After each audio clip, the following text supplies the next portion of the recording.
Welcome to or welcome back to Cryptid Paranormal. A little short reminder, all of these encounters are always kept 100% anonymous. I get them through email, in direct message, through all socials, or they are in-person interviews. This particular submission was, when I say anonymous, super anonymous. I don't know the particular mountain range that they're specifying, and I don't know anything about the forest. All I know is that it took place in September of 2022. So we'll go ahead and get right into it. The person states, I hike alone often. This specific trail is very familiar to me. It was late afternoon and the weather was beautiful and clear, and it just felt wonderful being in the woods. At some point though, I noticed that the woods began to be quiet. There was no wind and no bird sounds. I listened, and that's when I noticed there were footsteps behind me. And oddly, they were the same rhythm as mine.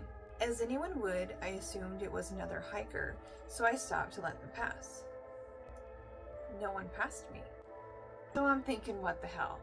I turned around and there was no one there. So I just started walking. There was no one on the trail. So I scanned the trees, even busted out my binoculars. There's nothing there. There was no movement. But then I heard my name, not shouted or even whispered. It was like calmly spoke right next to me, almost like as if it were expecting me to answer. When I started thinking about it, I realized the voice was coming behind me, like slightly downhill.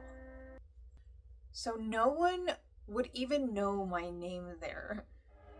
I didn't even tell anyone that I was actually even going hiking. That's when I realized that I could still hear the footsteps, and they were speeding up too. And that's when I heard my name literally right in my ear. It was in my right ear. I will never forget it to this day. And I freaking ran all the way back to my car. During that whole hike, from the beginning and obviously to the end, I never saw a single person, not a single animal, and not a single track. And whatever it was, knew my name. In your opinion, what followed this person in the woods? Do you think this was an actual person? Do you think this was an entity of some sort? There are lots of tales throughout the Rocky Mountains and the Appalachian Mountains that have all these sorts of things that call your name and mimic you, and you get the idea. So in your opinion, what was that? If you like my videos, please subscribe, like, share if you'd like. I appreciate you guys so much. And also, if you have an encounter that you'd like to share with me, please reach out, and thank you for watching.